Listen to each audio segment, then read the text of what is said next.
We all have days when everything seems to go wrong. It could be the loss of a loved one, an unexpected breakup, a professional failure. And on those days, the mind screams, the heart weighs, and hope disappears. This is where Stoic philosophy shines. It doesn't promise to take away the pain, but it teaches us how to face it with dignity. Marcus Aurelius said you have power over your mind, not over external events. Realize this, and you will find strength. This changes everything. If I can't control what happens, I can control how I react. And this awareness is liberating. It is the first seed of healing. This video is a guide, not how to avoid the worst day of your life, but how to get through it. Breathe through the pain. Get up even with tears in your eyes. Act, even when the desire is to disappear. Let's walk together. You don't have to be well to start improving. You just need to be willing to take the first step, even small, even imperfect. Stoicism does not require you to be invincible. He only asks you to be honest with yourself. And, above all, don't walk alone. Sharing your pain is an act of courage. And here, you are not alone. This video is a conversation, a hug in the form of words, a bridge between your pain and your strength. Suffering does not have to be lonely. You can learn a lot by watching how others have overcome similar tragedies. Epictetus' life, for example, was not easy. He was born into slavery and suffered physical pain throughout his life. Even so, he became one of humanity's greatest sages. Perhaps the key lies in the way we look at difficult times, not as punishments, but as invitations. Invitations to transformation, to evolution, to the deepening of our soul. Pain does not have to be the end. It could be the beginning of something truer. With each paragraph of this video, I want you to find a little more of yourself. Not as someone looking for ready-made answers, but as someone who digs deep until they find their own truth. Stoic philosophy is not cold theory, it is heat that sustains. It is presence in the midst of chaos. Maybe you're not ready to change everything today, and that's okay. What matters is taking a step, just one, and tomorrow, give one more, and then another. And when you realize it, you will have crossed the valley that seemed impossible. Then take a deep breath, look inside, and let's go together. Because the worst day of your life could also be the first of your new version. The first instinct when faced with suffering is to deny it. This can't be happening to me. But the truth is that it is. And denying it only prolongs the pain. Stoicism teaches us to accept what is not up to us, not with weakness, but with courage. Epictetus said it is not things that disturb us, but the opinion we have about them. Accepting is not liking. It's about stopping fighting the uncontrollable and focusing on what's still in our hands, our choices. Imagine a rough sea. Fighting the current can drown you. But if you float, breathe, and calmly find a way out. Accepting is floating, breathing in the midst of chaos, without giving into it. Acceptance is not passivity. It is wisdom. It is recognizing that, even in the face of chaos, there is still something we can do. And that starts with the simple act of saying, "It hurts, but I'm still here." Sometimes the pain is so great that we feel like we can't bear it. But you felt this before, and he survived. The proof is in you being here, now. Stoicism reminds us we are stronger than we think. If you have someone you trust, speak up. Sharing the pain doesn't make it less, but it makes the weight more bearable. Sometimes, hearing "I understand" is all the soul needs to keep from sinking. Accepting pain does not define you as weak. It defines you as human. And being human, with all that that implies, is the first step to starting to heal. In the midst of pain, everything seems eternal. The minutes drag by, and the feeling is that the anguish never goes away. But the truth is that nothing remains unchanged. Every pain has a cycle, and every cycle comes to an end. We must remember this too shall pass. Seneca said no tree grows strong unless the winds challenge it. Adversity, however cruel it may seem, is also an opportunity, a chance to become stronger, to discover that pain doesn't define you. It only reveals what's inside. When you look back, how many pains seemed unbearable and are now part of your story? They passed. You passed them. And that's what hell do again now. Life doesn't stop on difficult days. She continues. And you can continue too. Sometimes all we need is time. Not to erase what happened, but to give it new meaning. Time does not heal alone, but it gives space for healing to happen. You need to be patient with the process. You can write this sentence and make it visible: this too shall pass. It may seem simple, but repeating this to yourself helps anchor your mind for the future. A future where pain will be just a memory, not prison. Think of someone you admire. It could be a philosopher, a family member, or even an artist. They all went through dark days, but they moved on. Overcoming is not a gift, it is an ongoing decision. Today, the sky may appear gray, but even the worst winter has been overcome by a spring. Trust the season will change, and you will bloom again. On the worst days, everything seems to be out of our control. It's as if we were adrift, powerless in the face of the storm. But there is something that always remains our responsibility: our attitudes and thoughts. Stoicism begins there, in the decision to take care of what depends on us. Epictetus said, "Do the best you can with what is in your power." This gives us clarity. If I can't change what happened, I can still choose how to react. I can choose not to fuel the chaos, to take a deep breath before I act, to not hurt others with my pain. The mind is like a wild horse. On difficult days, it triggers negative, catastrophic thoughts, but you can pull the reins. It's not about repressing what you feel, but about choosing which thoughts you decide to dialogue with. Not everything your mind tells you is true. Imagine someone who has just lost their job. He can give in to despair, or he can use this moment to rethink his ways. Maybe it's the chance to start a business, study something new, or even change cities. The initial pain is real, but what he does with it is in his hands. Controlling your actions is also taking care of what you consume. On bad days, avoid bad news. Avoid comparing yourself on social media. Feed your mind with content that elevates, with conversations that bring peace. What enters your mind shapes your emotional state. Start small. Organize the room. Prepare a meal calmly. Write down your feelings. Simple actions generate a feeling of order, and internal order brings more clarity.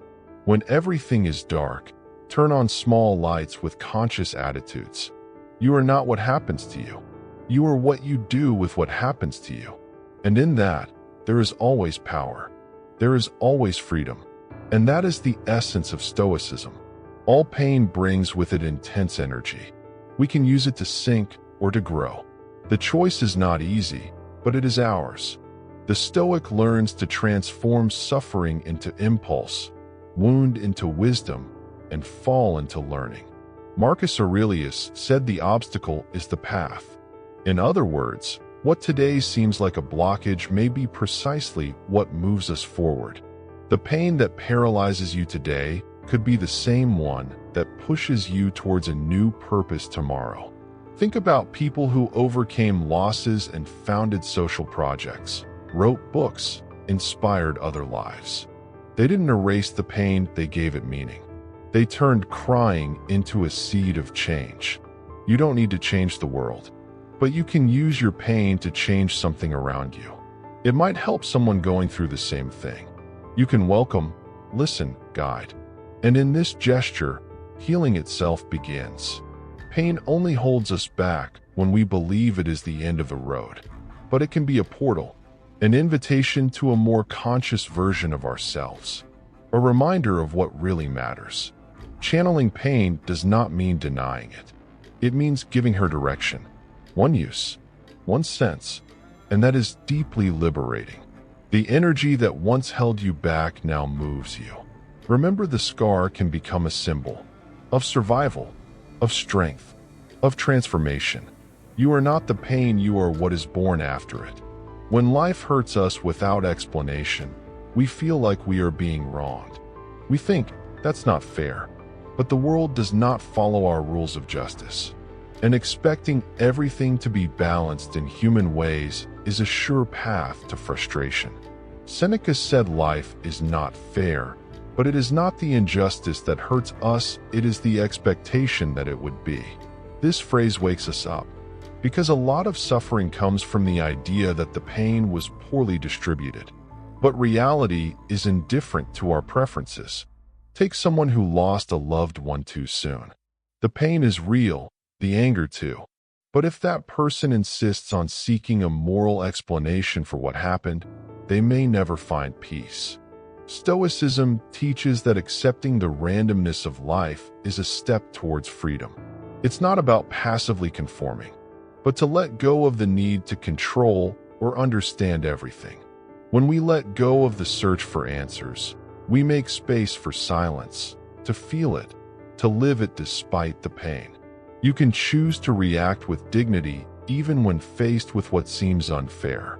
You can choose to be honest when everything around you seems dishonest. This is the strength of the wise man. He acts well, not because the world is fair, but because he has decided to be fair. Think about someone who was fired for no reason. This person can wallow in resentment. Or they can use this moment to create something new, to reinvent their career. The difference is in how she chooses to see what happened. The justice that matters is the one you cultivate within yourself. What you plant in your heart, how you treat others even when you are hurt. No one can take away this justice. And that's where you find peace. On days of pain, the world seems even noisier. Social media screams, the news exaggerates, the voices around don't stop. But what you need in these moments isn't more information, it's silence. Silence is where the Stoic finds clarity. Marcus Aurelius recommended retreat into yourself. For where else can one find more serene peace and silence? Silence is not the absence of sound, but the absence of confusion. It's a space to listen to what really matters. How many times have you sought distraction to escape what you felt? But the pain doesn't go away with noise. She just hides, waiting for a moment of vulnerability to come back even stronger. Facing in silence is the most sincere form of healing. Mute notifications. Turn off screens. Walk without headphones. Feel the wind, the ground, the weight of your own steps. Sometimes, it is in the sound of our own feet that we find our way again. It's not easy to hear what the soul is saying, but it is necessary. In silence, truths emerge. The right questions appear, and often, we find answers that the noise would never allow. Silence is also protection. Avoid comparisons, criticisms, and unsolicited advice. He creates a sacred space of his own, where you can breathe, cry, reflect without having to explain anything to anyone. Make silence a habit, even if it's for 5 minutes a day. It won't solve everything, but it will make space within you. And that space is where peace begins to grow. Pain makes us forget who we are. It reduces us to the present moment, to the suffering that screams the loudest. But you are not just what you feel now. You are the sum of everything you've ever faced, of the battles you won in silence. And that cannot be erased. Epictetus said, "You are not your body. You are not your pain. You are your mind." This phrase is a powerful reminder.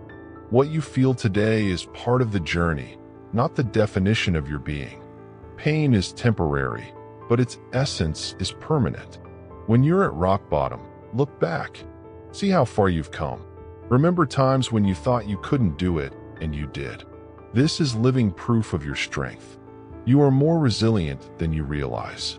A good practice is to write a letter to yourself, remembering victories, overcoming qualities that time did not destroy. Read this letter whenever you forget who you are. She will be like a clean mirror in the fog. You were once joyful, confident, full of hope. And it could be all that again. Pain doesn't steal who you are, it just hides it for a while. But with patience and courage, you find this version within yourself. Don't compare yourself to who you were before the pain. Compare yourself to who you want to become after her. Use this crisis as a point of reinvention. Stoicism teaches us that every rupture can be a chance for rebirth. You are not broken. It's under construction. And whoever was strong once can be strong again. Because what is true within you is never lost. Suffering can close us or open us. It can make us bitter or more compassionate.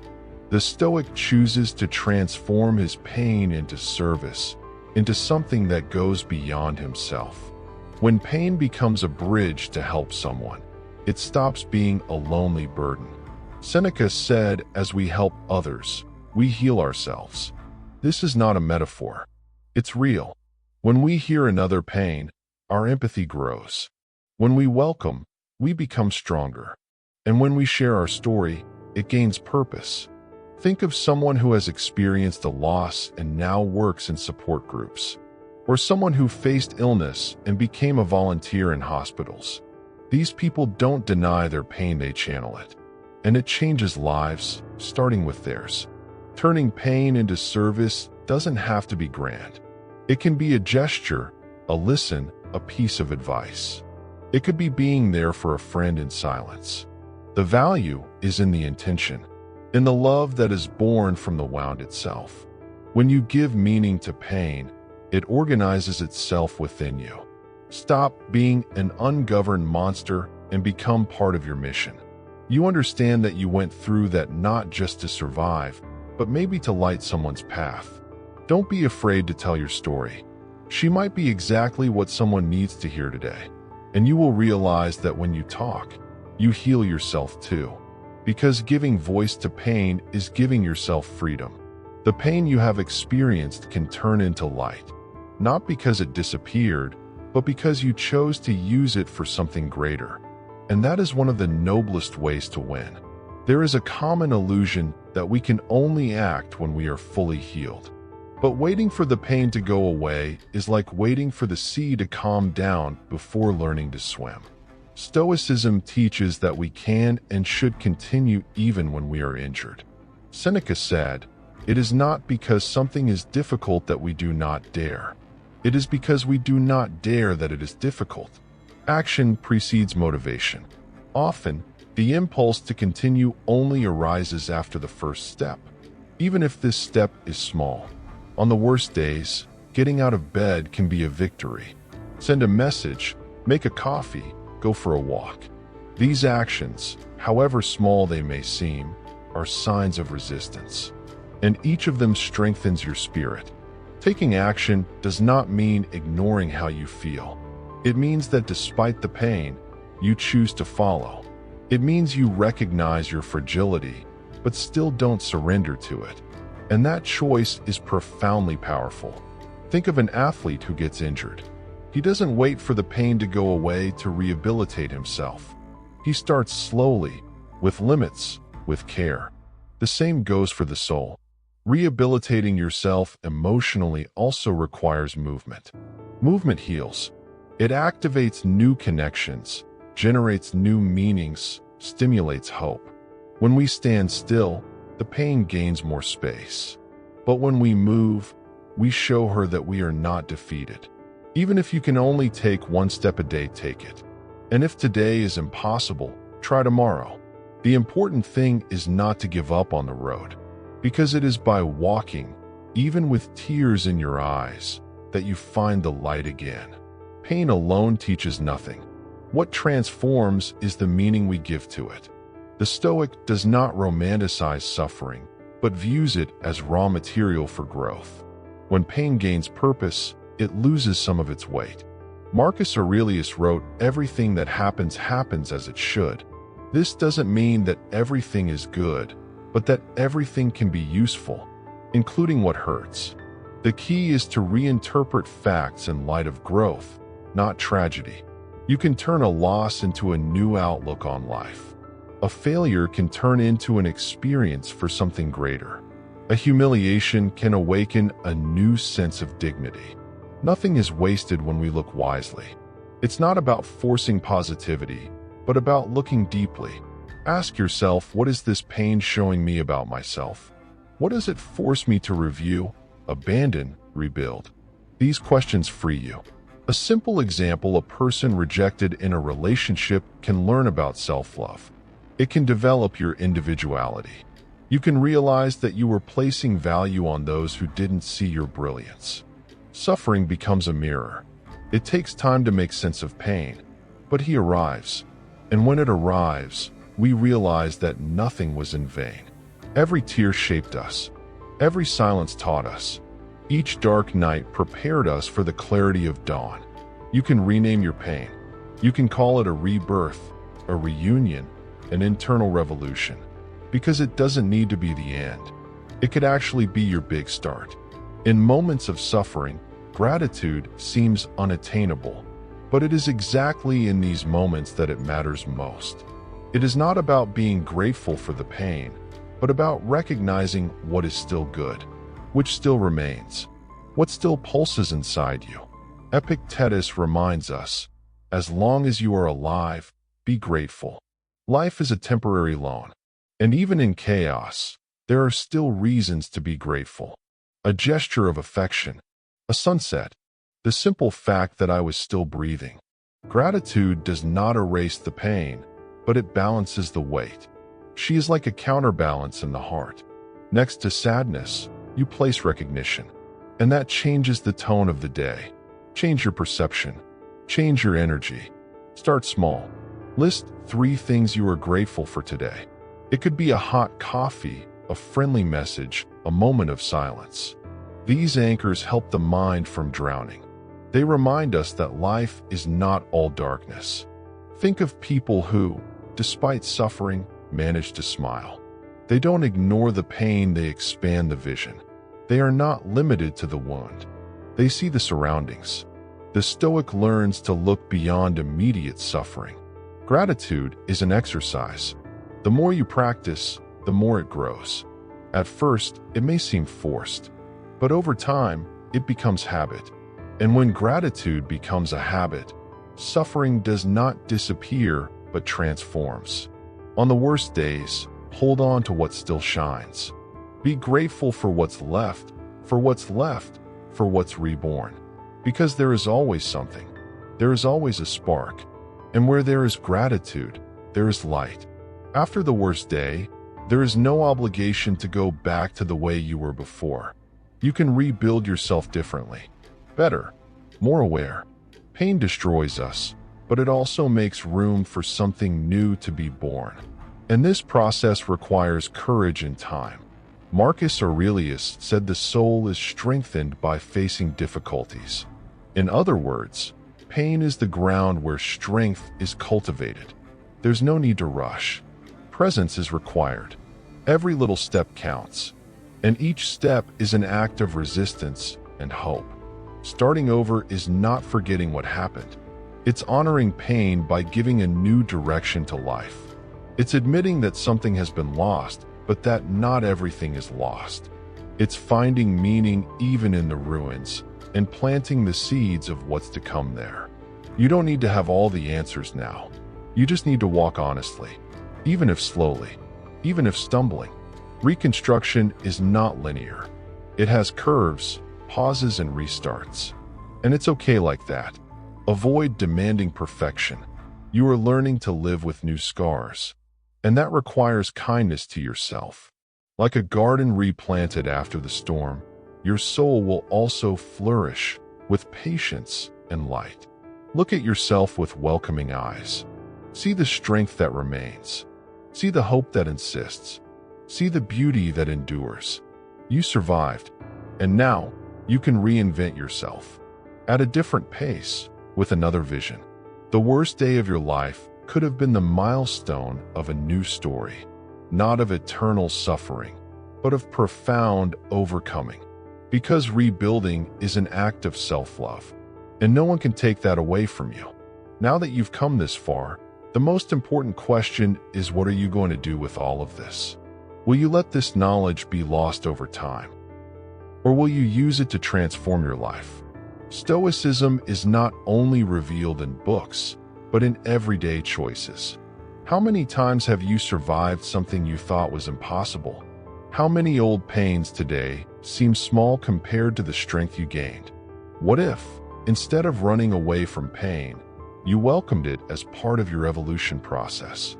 Are you willing to stop fighting what you can't change and start strengthening what's within you? Are you ready to turn the scar into courage and the silence into wisdom? If yes, you are already on the right path. Stoicism is a daily practice. It is the serene look in the face of chaos. It is the choice to act with virtue even when the world falls apart. And now, that choice is in your hands. What are you going to do with her? If this reflection touched you in any way, I invite you to subscribe to the channel here. Turn on notifications and follow other content like this designed to strengthen, inspire, and remind you that you are not alone on this journey.